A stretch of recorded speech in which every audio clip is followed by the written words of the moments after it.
Karamihan talaga sa mga mananagat, mga kapobre.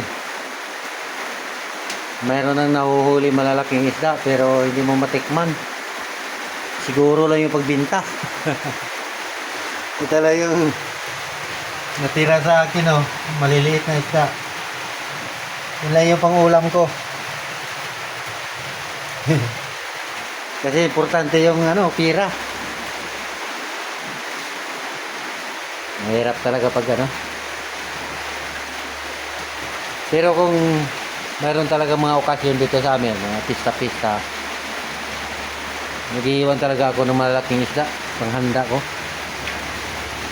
So, mayroon ako naka-pressure na buko, lambutan, saka pusit.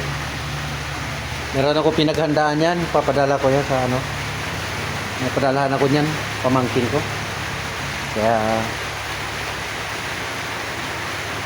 dagdagan ko pa yan. Bukas ko pa yan ipadala.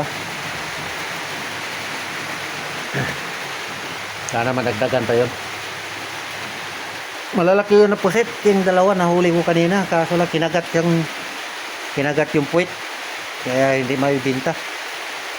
Malalaki yun. 2 piraso. Sana makaya pa ito bukas. Kasi maulan na naman ang panahon. Mahangin-hangin. Kanina pag uwi ko, bigla lumakas yung hangin. Malalaki yung alon. Maulan.